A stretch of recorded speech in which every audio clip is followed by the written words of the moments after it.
No. No. The numbers are not adding up. And I'm going to tell you why Minecraft Steve is busted, is overpowered, and potentially should be banned. Now, you might think I'm crazy, but give me until the end of this video, and I will explain everything, and I'll convince you. First of all, the main topic at hand. Why did Sakurai have to update every single stage in the game for Steve, and then brag about it in the presentation video?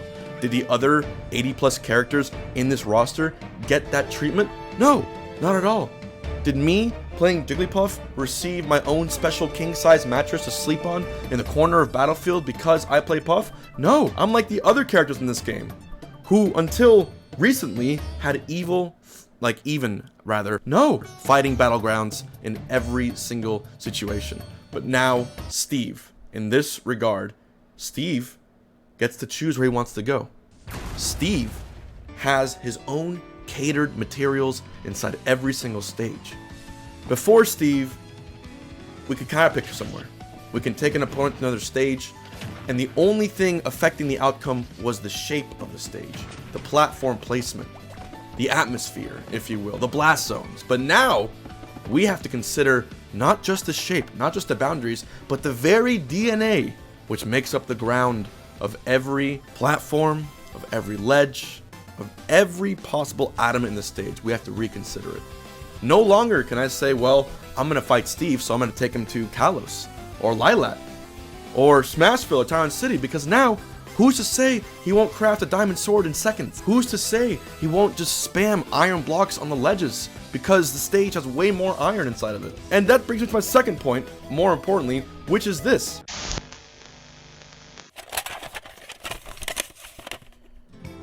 You know what breaks my heart? When Puff gets KO'd below 100%. But you know what breaks my heart even more? The fact that you're not subscribed right now. The fact that you're watching my video and you're lost in this plethora of channels and content, but you don't have the Juantent in your life. Click subscribe. Be part of the Box Gang. Be part of the change. Thank you. How are we only now receiving a character that can literally block off the ledge against basically anyone? You're gonna tell me that the best characters in the game, like Pikachu and Palutena, no longer have an easy time getting back? They can't just snap to the ledge the way they used to? You're telling me now, in a tactic that was taken out since Brawl, that we're now bringing back Hedgehogging? This is the situation we're gonna be part of? I say no. I'm a melee player, right? And a melee player, Hedgehogging was very, very important. I think it was a great facet of the game, you know, one that rewarded you for getting a good edge guard, all right? And I've been playing that game for years. I've been around the block, all right? But I have not been around those blocks. Steve's blocks and Steve's ability to block people from recovering is going to be game breaking, all right? Not to mention the fact that when Steve gets back, I wonder who the one character in the game is that doesn't get affected by these blocks of the ledge. Oh, you know what? It is Steve, because Steve, instead of recovering back to the stage, can make his own stage. He can make his own platform. And he'll sit there until next July. I want to earn my kills. I want to earn my wins. I don't want it to be RNG dependent. I don't want it to be stage dependent. I'm angry, okay?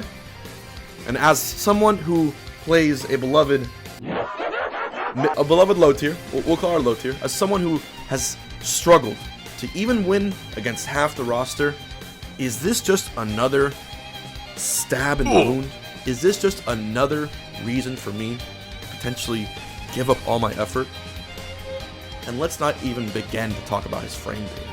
I mean, the man has a down tilt PK Fire, which drops through the ledge, which now acts as a trap option for half the recoveries in the game. The man has an up smash that comes out at like frame 9 or something. There's just too much for me to grasp here. And I'm worried. I'm worried for the competitive future of this game. I'm worried for the kids, the schools, the government. I'm worried about how this will impact the landscape of the very society we live in, tearing at the fabric of all preconceived notions.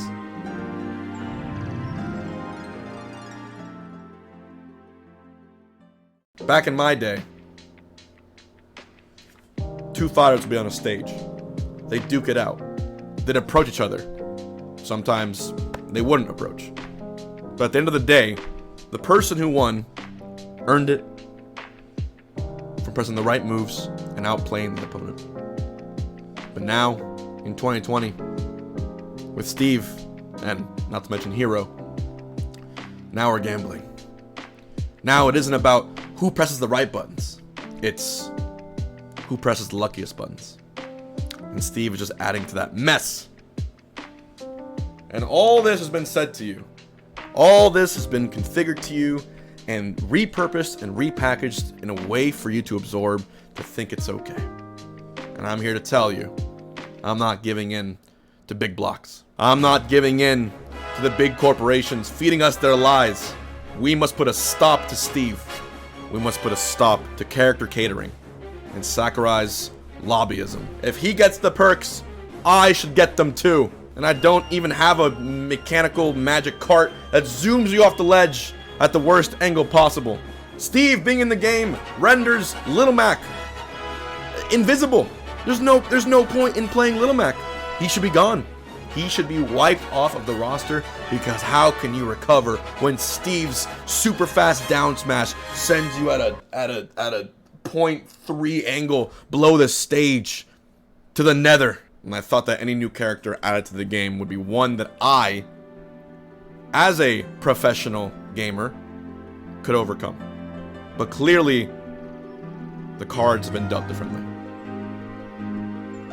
And clearly, in this situation, with a character that has the ability to create their own stage, perfect ledge blocking to mitigate and render half the recoveries in the game useless, a character that has a basically PK fire down tilt to burn people at the ledge, to get their hopes down, a character with incredibly good frame data, and a spike, and a strong back air, and really quick smash attacks, a character with a TNT detonate button that can kamikaze and hurt himself to get a win, a character that can move his own craft table wherever he wants. You know how long it took me to move my craft table in Animal Crossing New Horizons? It took me like an hour. They made that process so tedious. I had to build a new craft table, and he can just move where he wants. This favoritism will not stand in my court, and I will fight against it tooth and nail to ensure the next character is completely useless and underpowered. And honestly, if you have been watching for this much at this point, and you didn't realize I'm just being completely full of shit, then you need to rethink things. Chat, or not chat, viewers, why would I want a character banned? Why would I want to even have this conversation before even playing it? Why would I even suggest that in the first place? You should never, ever, ever give an opinion on a character until it comes out. You should never say that you know everything about something when it isn't even in your hands yet. This is a message going out to everyone who thinks that they have the predictions, who thinks that they know everything about a character just from a half hour of footage. You don't. You don't know how it plays out. You don't know the meta. I don't know what's going to happen. The character could be garbage for all I know. This man has a super short jump height, shorter than Little Mac, I think, if I recall correctly. And we don't know all of his weaknesses, and we certainly as hell don't know all of his strengths, especially put into the hands of masterminds in this game. So, to reiterate, the answer to the question of should Steve be banned in the game is absolutely fucking not. Make your own opinions. Learn for yourself. Take this as an example of why you shouldn't listen to people's opinions just because they have them. Make up your own mind. And of course,